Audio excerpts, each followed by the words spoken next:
Welcome to Bluegrass Brooklyn, our podcast all about the music we love, coming to you straight from the Bluegrass borough of Brooklyn, New York.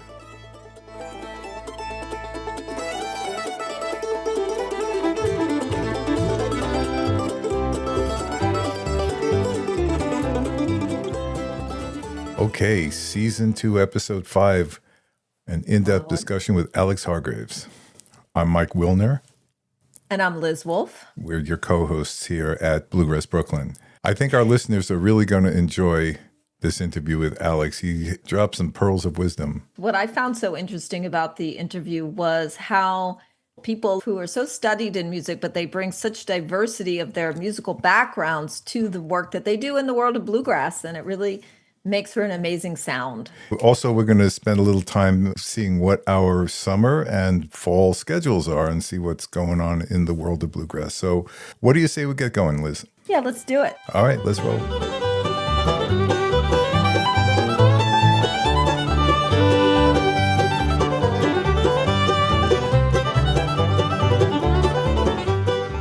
Okay, so here we are with Alex Hargreaves, master fiddler. I don't think he needs any introduction here. So, Alex, before we start, I have to ask you one thing. I've really been enjoying playing so many shows with Alex Hargreaves on the fiddle. And I want to right now, here in front of everybody, actually I can speak for these other two dudes up here, that we want to ask you, Alex,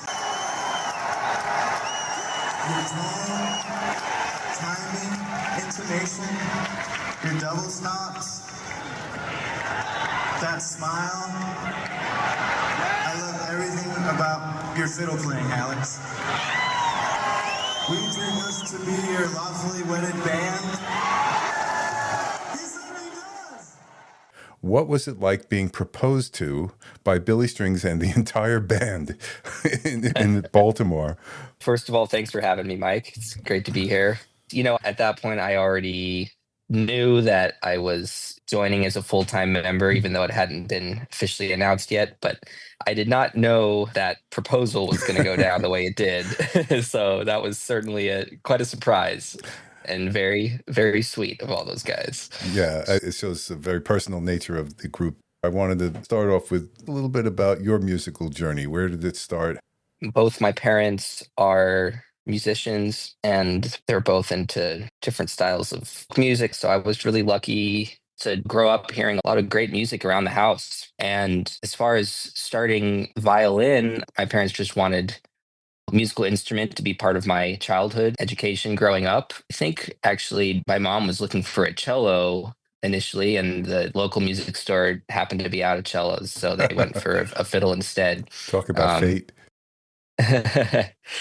Yeah, then I started taking Suzuki violin lessons, which is a method of training that really emphasizes learning by ear early on before reading music and that sort of thing.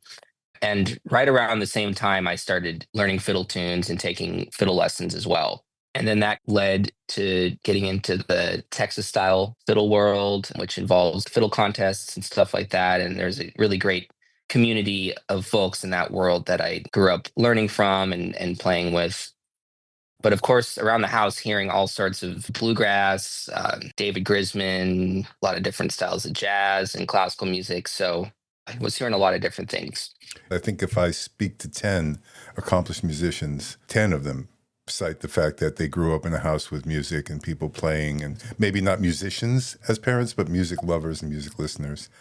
Maddie Denton, who's a friend of the show and one of our favorite fiddlers of all time, was talking about the Texas fiddle community. Could you talk a little bit more about what involved with that, what type of music and what it is to be involved in the Texas fiddle competitive world? Yeah, I remember first meeting Maddie at, I think it was either Weiser or the Grandmasters contest in Nashville.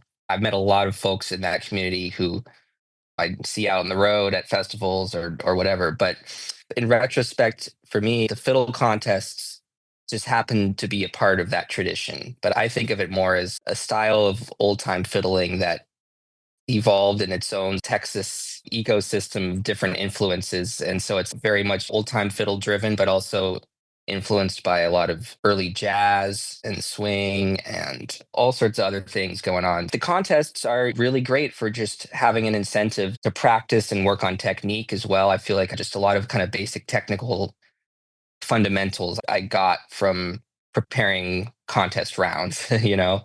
Yep.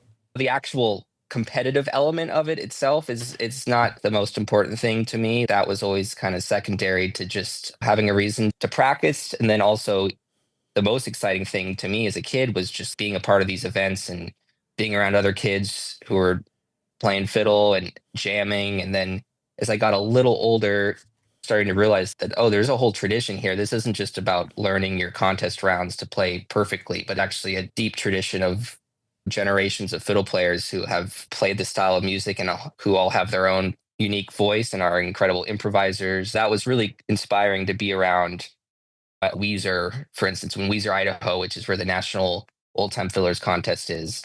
It's just this big high school football field that people camp out on for a week. When I was going there were some legendary Texas fiddlers who would be there just jamming and playing tunes all night. And that's what I take with me the most, more than any of the contest elements, you know? Yeah, the community part of it's quite incredible. Yeah. So you went to Berklee College of Music, right? I did. Can you tell us a little bit about that experience? Sure. It seemed like an obvious choice at the time, just because a lot of musicians in the bluegrass and acoustic world who were a little older than me were either already there or had gone through Berklee. Berklee's very open-minded to bluegrass. A lot of conservatories and music schools are just classical and jazz, you know? Right. So it was already on my radar because of that. I ended up deciding to go with Berklee because Texas-style fiddling was a gateway for me getting into more improvisatory stuff. And I should mention I was also really into Texas swing, Western swing Yes. playing. Johnny Gimbel was like my first fiddle hero. And it's very much like a parallel style to Texas hoedown fiddling, but a little different, even more influenced by jazz. That led me to slowly working my way from more string-based jazz to straight ahead jazz in my early teens and high school. I started taking lessons from guitarists, pianists, drummers, and trying to get more into that world that wasn't as string friendly. And I realized that that's what I wanted to focus on in school and not have it be as much of a fiddle or bluegrass centric thing. It's a lifelong pursuit, becoming a better fiddle player and learning more about all those different traditions. But at least for my time in college, I wanted to make the most of the opportunities to work with great jazz musicians and educators. I got into this program at Berklee called the Global Jazz Institute. Do you have a particular teacher or mentor who's had a singular impact on your musical development? Gosh, I feel like it would be impossible to name just one. Name three. Yeah, I've been incredibly lucky to have had a lot of incredible mentors over the years. A lot of my upbringing involved going to fiddle camps. That's where I met a lot of these folks. Going to Mark O'Connor's fiddle camp. Mm-hmm. I went there multiple years in a row, and Mark really put on this incredible event that allowed you to work with all sorts of different musicians from all over the world. And that was where I first met Daryl Anger. And then right around the same time, a really huge moment for me was meeting David Grisman at Wintergrass Festival. It used to be in Tacoma, Washington. And David was definitely up there as one of those mentors who's had the most profound effect on my life. When I just look back on what has happened since that moment, he invited me that following summer go to Bluegrass at the Beach, a bluegrass camp out on the Oregon coast. I got to be a part of this ensemble called Pupville, the group of young musicians with David's son Sam and Jake Jolliffe. And David was coaching us and working with us. I was 9 or 10 at the time, and he really didn't have to do that, but he was so incredibly generous with his time and wisdom. And I remember him sending me a pile of CDs that he burned of a lot of the jazz violin greats like Stuff Smith and Eddie South and people like that. In the Texas style world, Matthew Hart, when I first took a lesson with him, that was really a game changer as far as improvising and thinking about that sort of thing. I should also mention in Oregon, though, I had some great teachers too. Neil Grandstaff is a great jazz guitar player and teacher in Corvallis, Oregon, and he was one of the first people that pushed me out of my fiddle bluegrass comfort zone and into more of a jazz world. And Dave Storrs is a drummer who lives in Corvallis, who continues to be a great friend and mentor. So let's talk a little bit more about your timeline. When did you arrive in the Bluegrass borough of Brooklyn, New York? That's right. That was straight after Boston, straight after Berklee. It was the fall of 2012, I believe, that I moved down to New York.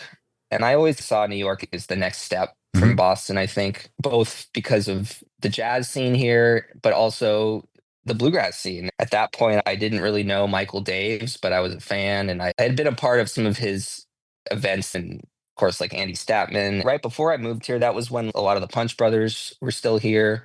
A lot of my closest friends who I was in Boston with, for instance, Dominic Leslie and Eric Robertson, folks like that, they were all moving here. So it just seemed like the place to be. So it's interesting you're citing bass players, piano players, all different types of influences. I think that open-mindedness is a good inspiration for the rest of us musicians here. So are you able to contrast the bluegrass / music scene that you found in 2012 and what's going on today here in New York, here in Brooklyn? It's certainly changed a lot, but a cool thing about New York is I feel like people are always coming and going, and a certain contingent might leave, but then a new crop of folks will show up. So it's cool to have seen that cycle a couple times throughout my time here. Unfortunately, because I've been on tour more recently, I don't feel like I've had as much time to be involved in the scene in the last couple years. When I get longer chunks of time off, I always try to make it out to Mona's or go get some picking in. And it's such a great scene here. Yeah, there's a lot going on, and what's going on is for all levels. You get near novices and professionals standing in the same jam circle and playing along with each other. It's quite incredible. Absolutely. Tell us a little more about your life on the road. I've heard various stories about what it's like to be touring all the time. What's your experience? Can have its challenges just in touring in general, regardless of who it's with. But these days, I really can't complain. It's been great. I love working with Billy and all the guys in the band and the crew. It's just a great hang, and the music's a lot of fun. It checks all the boxes. I have, over the years, struggled with my relationship with touring. It certainly can take a toll on physical and mental health. I've gone through phases in the past, kind of like pre-COVID era, where I was really questioning whether or not I wanted to tour at all. Yeah. I was embracing more of a New York-centric life teaching, and I was doing live from here with Chris Thiele, which was a fairly regular thing in the city, and content not being on the road very much. Yeah. I'd kind of been on and off the road since I was about 17, 18. Like even in college, I was touring throughout that too. So I felt like the novelty of it had been lost. Yeah. But then COVID hit and everything was on hold for a while. And then when I heard from Billy, it seemed like, well, if there was ever an opportunity to go back on the road, this seems like a good way to do it. Yeah. And it sounds like it's been a lot of fun. And certainly you've been making a lot of great music. It's been a wild ride and all good stuff. What would you like to tell us about a memorable musical moment, something that really stands out in your mind? Oh, man. Let's see. It's always cool when bluegrass heroes get to sit in with us whenever we're in Nashville, for instance. So just recently, Tim O'Brien and Jason Carter both sat in with us. That's always a lot of fun and inspiring to get to play with those guys. It's also been really cool getting to travel abroad. Yeah. I've been to Europe a handful of times before. Like getting to play Paris was a cool experience for sure. Fun. Let's move on to another area of questioning. And this one, I think, might be the more difficult area. If you needed to make a bluegrass Mount Rushmore and choose 4 fiddle players to put up there, yeah, it's a tough one. Who would be your, not necessarily the best or the most famous, but 4 that stick out in your mind the most? Okay, if it's not directly bluegrass, but a little more broad. Sure. Well, Vassar Clemens. Why also? Why Vassar? What about his playing?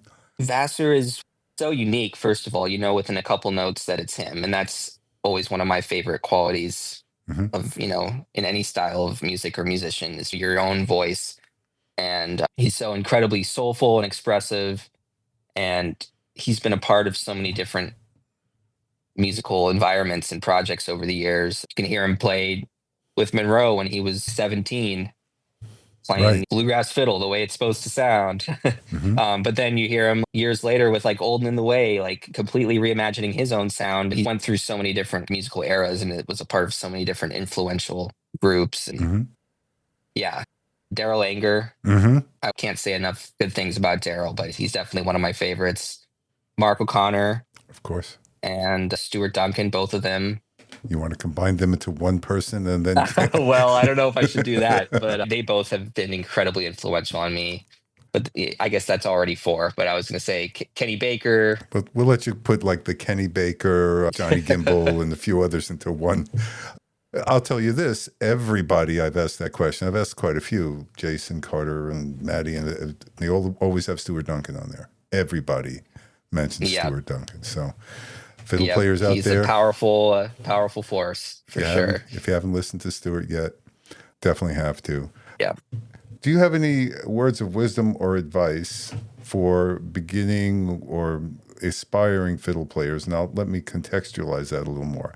A person like myself, I started way late in life, so I feel like I have to take as straight a line as possible to improving my playing and improving my musicianship. Do you have any words of wisdom to players like myself? What's the best road to that? I think just continuing to find the joy in it all and not lose sight of that, not lose sight of the social elements of it, playing with others and being inspired by others and letting that push you out of your comfort zone. Mm-hmm.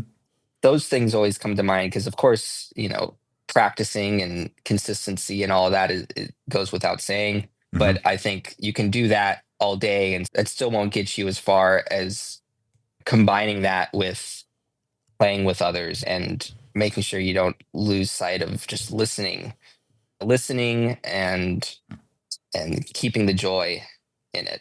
Mm-hmm. Well, Yeah. that's the key for me, at least. I just remember that music is nourishing my soul, and this is what I'm enjoying doing. Amen. Yeah, that's Yeah. that's the key. Your sister plays as well. I've heard her. She's an incredible player. I don't want you to speak for her necessarily, but what was it like having a sibling who was playing the same instrument as you? And did you guys encourage each other, compete with each other, all of the above? Yeah, I'd say overall it was encouragement, not without your typical sibling arguments, but overall it was a good environment, especially when we were growing up together. We were on different paths musically. Mhm. I feel like almost in a way there's more overlap now than there was back then. Early Tati was really into Celtic fiddling, like Scottish and Cape Breton especially. Mhm. And then from there that led to getting into old time fiddling. I think she first met Bruce Malsky at one of Alistair Fraser's camps, and that was when she took a deep dive into the old time world. And I was more on the bluegrass and progressive bluegrass and jazz side of things. We would overlap. We were both taking classical lessons and also both doing the Texas style fiddle contest world. Yeah. We would do twin fiddle stuff together and the occasional duo shows. Growing up together was inspiring for me, and it was nice to have someone to jam with. That's amazing. What a great accelerator, I guess, having someone in the house like your sibling who's got that same interest and you can play off each other. Definitely. Yeah. I wanted to ask you about your teaching because you're not just a performer, you're also teaching. I know you're a busy guy with touring and all, but are you still teaching? I am. Yeah, I mostly through Artistworks Mhm. these days, the online school Artistworks, which has been great. I have a school through them where I have a whole lot of lessons on different topics, different levels, and then they have a video exchange platform. So students can submit a video working on either something in the course, or I also encourage them to bring in whatever it is that they're working on too, and then I respond to that. So that's been a nice way to continue teaching, but it feels a little bit more feasible with my schedule these Yeah. days. I used to do a lot more teaching at camps and stuff like that during the summer, but I just haven't had as much time for that lately. I also teach a couple private students through the New School here in New York. Oh, okay. New School has a great private lesson setup where if the students can come to the teacher for lessons. So I just teach out of my apartment in Brooklyn for that. Oh. Do you find that teaching enhances your musical development as well? Absolutely. It's always an incredible learning experience. I think forcing yourself to outline concepts in a way that makes sense and put it into words and frame it in different ways depending on the musical background of the student. I always get something out of that. And a lot of different levels too. Sometimes a student wants to learn a certain tune that maybe I haven't played in a while, or like a fiddle solo that like maybe I've heard but haven't learned. So then that's a great opportunity for me to learn something so then I can teach it to them. So then I'm learning a new tune or a new solo too while I'm at it.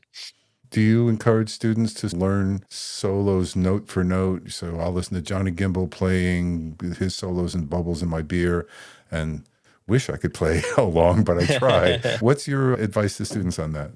Yes, as much of that as possible, I think is great. Just learning language, vocabulary, whether or not it's a full solo or maybe just a couple bars or a lick that you're really inspired by. I think it's more just the process of doing, because then just going through your own filter, it's going to come out in its own way. Yeah, there's so much that's a lifelong pursuit right there. Transcribing solos and licks from your favorite players, regardless of instrument. I think it is really important for people to learn from other instruments as well.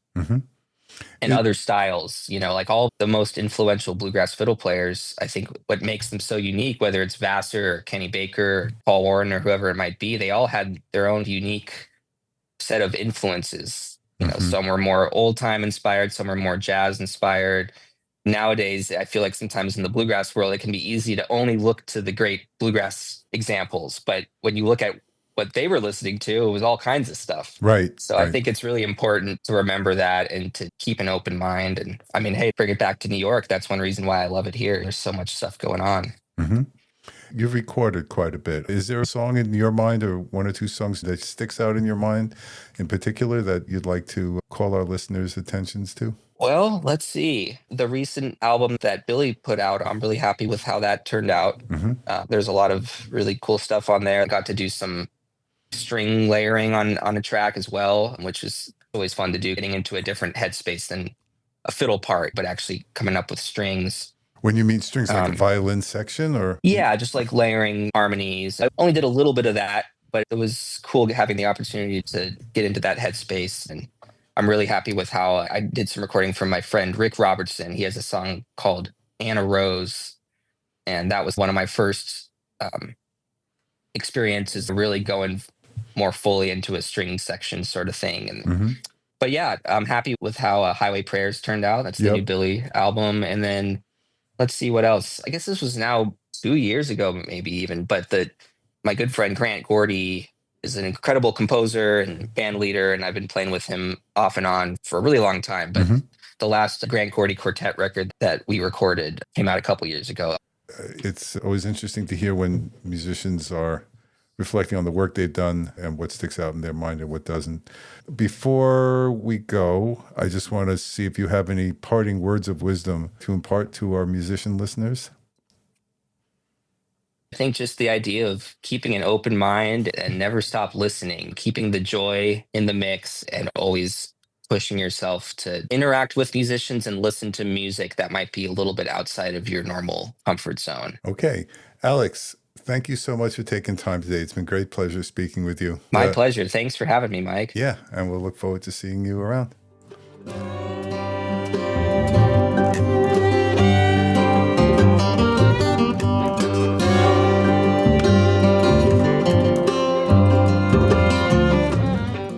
All right, now we've got a busy couple of months coming up, so Liz and I thought it would be fun to sort of review what's happening in the coming months in the world of bluegrass here at Bluegrass Brooklyn. I'll start. First of all, Sunday, June 8th, the legend himself, Andy Statman, and his band, Andy's Bluegrass Ramble Band, is appearing at Delia's Lounge in Bay Ridge, Brooklyn, 7:30 to 10 p.m., so come on down. I'm going to be there for sure. There'll be a link in the program notes. And another big event that's coming up is, of course, Porch Stomp. And Mike, I know you've got things going on there. You're curating a stage. Oh, yeah, that's right. June 21st on Governor's Island, 11 a.m. to 6 p.m. is the annual Porch Stomp Festival. And yeah, we're going to be curating the Bluegrass Brooklyn stage, where a lot of the musicians who've been playing at the Bluegrass by the Bridge Jam we host will be performing sets, and There'll even be a set at the end, which is going to be Big Mike and the South Brooklyn Ramblers. That's me and whoever feels like playing. So people want to come by and jam or just play along. It's going to be fun. So I don't know how you're getting through your July, but let's hear about it, Liz. Well, first of all, don't tell my husband. But this is what I've got planned. My sister's coming to town, and we are going to start, of course, by going to Gray Fox. But that wasn't enough. We had to go to the pre-Gray Fox, which is the Foxhole. When is that? Which starts before. It's actually starts the Wednesday before the Wednesday of Gray Fox. But I only arrive on Sunday. And it's no bands, of course. It's just jamming and camping and family fun. So it's a lot of fun. It's on this big farm. And I want to do a quick shout out to my buddy Scott Hopkins, who's doing a pre-Gray Fox Wernick class. So if you really want to dive in to learning about bluegrass etiquette, etc., go to his camp. It's wonderful. It's right next to Gray Fox, and you get to perform in the open mic, and then you get to stay for the rest of the weekend doing all the Gray Fox funds. Amazing. Then I'm gonna go to Wind Gap, which is just at the end of July. Then I'm going to be heading to Kimber's Ashokan Bluegrass Camp, which, by the way, we have Kimber coming up on our podcast soon. So you can hear from her all about that. She runs the camp. And right after that, I'm going to go to Podunk. Again, my husband really doesn't know about the Podunk part yet. But Podunk is up in Goshen, Connecticut, and I've never been. So I can't wait to do that. Wow, that's your July and August. I have my eyes on Gray Fox. When is the Gray Fox Festival actually? Third week in July, so I believe it starts the 16th. Wow. Okay. But what I'm really casting my eyes on this year is in September, starting on the 16th of September, the IBMA World of Bluegrass in Chattanooga, Tennessee. Already got my tickets. I may have to go. Wait, you don't have your tickets yet? Yeah, that's right. I'm slow on the draw with this stuff. Man, we have a busy summer and fall. And by the way, where we can, we will be bringing our mobile podcast studio and capturing as much of the fun for you as we possibly can. Okay, so that wraps up what's coming up.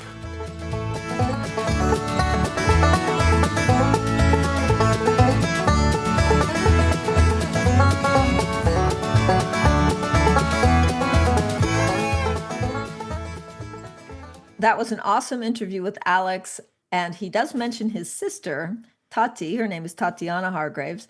And I did an interview with her. So she's coming up in one of our upcoming podcasts as well. Yep. And I just got back from Delfest in Cumberland, Maryland. It's an amazing, amazing experience, but especially the Delfest Academy, where we spend 4 or 5 days studying with all of the most amazing instructors and doing band scrambles and stuff. We're going to have an episode on all of that. And so we got some great stuff coming up. And of course, not to forget, next week is another On the Road podcast where we go to my hometown, Pittsburgh, Pennsylvania, and talk about the bluegrass scene there. Absolutely. Can't wait to hear all this stuff. It's a lot of fun doing. I hope the listeners are enjoying it as well. One last thing before we go, please remember to follow us at Bluegrass Brooklyn, spelled BKLYN, on Instagram. And also we have a Bluegrass Brooklyn Facebook page. Liz, where can folks find your online presence? bluegrassjamsnearme.com. We're just having some real fun times jamming together on the west side of Manhattan and all the way uptown. Excellent. Okay, so I think that wraps it up. We'll look forward to seeing you around the jam circle. See you next time.